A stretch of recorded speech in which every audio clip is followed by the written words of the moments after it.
I am a walking local that will learn how to soar to great heights in my life for the betterment of myself, family, and those who are following me. I am a man of character, commitment, and courage.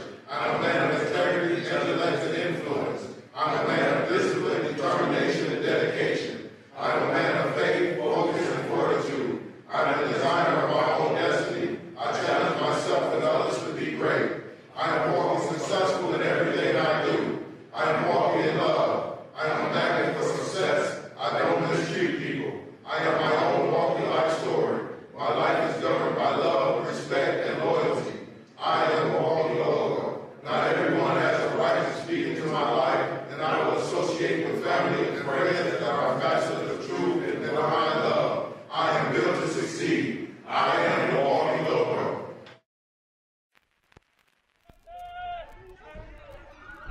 You know, me and Carlo, we go back. You know, me and Carlo, we like brothers. We was coming up together.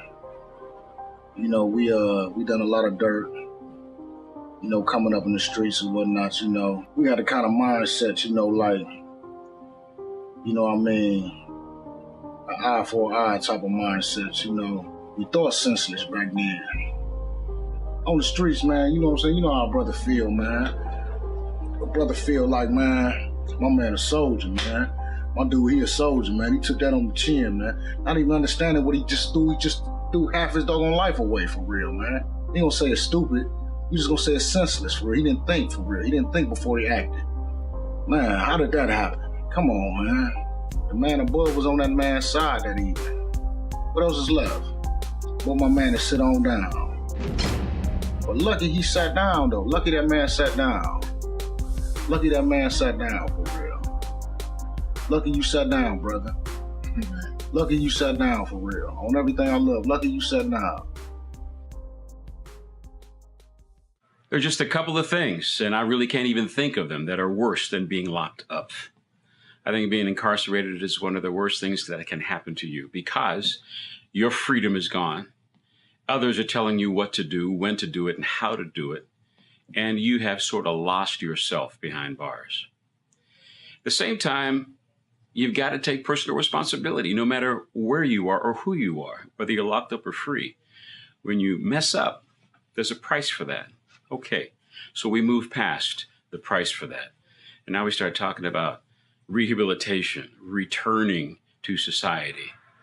I think there's few things that are more needed in this country than not retribution, but forgiveness.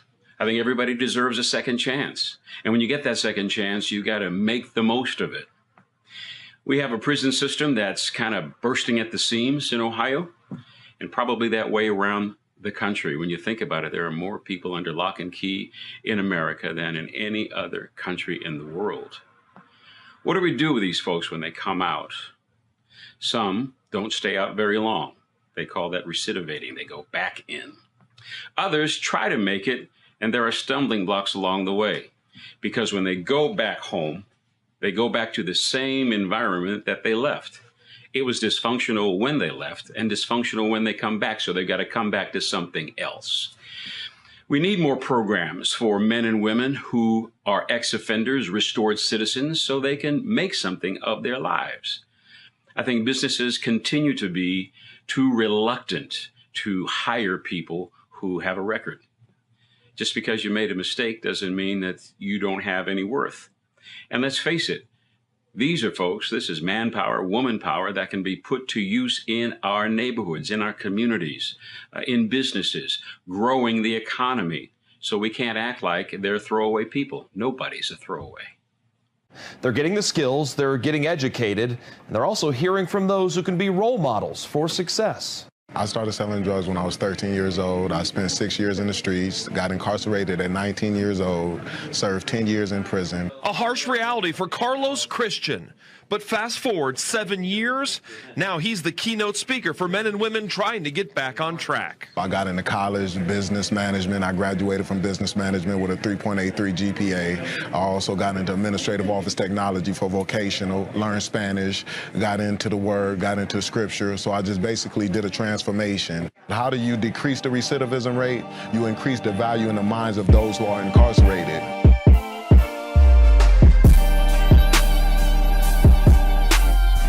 That's funny you said that, because yesterday I just was talking to a lady who has her brother that's incarcerated, and he's going up to the parole board, and she's telling me, like, you know what, I got businesses for him to go into. He don't even need to work. And I tell her, I was like, man, you've never been incarcerated, so you don't understand the transition. Like, man, being an employee is necessary to become an employer. Like, you got to go through the process. It's something in going through the process. I got released February in 2007 after doing what I did 9.5 years. So in the last 6 months, I was going to be in the halfway house. So I was just like, okay, I was just so excited because all of the work that I had done inside of the penitentiary, I was just ready to rock and roll. So I come to the halfway house, and I'm talking about, it was just something just new to me because I hadn't been outside of the facility for 9.5 years.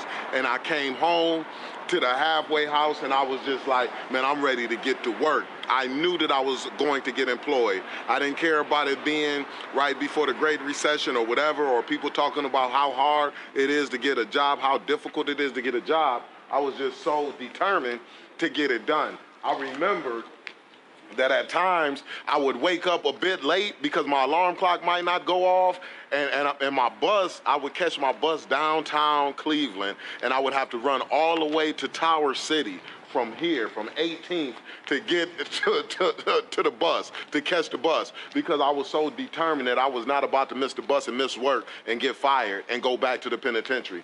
So it was just something that was in my mind, and I stayed out of all of the mess that be in the halfway house, because it's just like, man, I was so focused. I said, man, I'm never going back to the penitentiary ever again.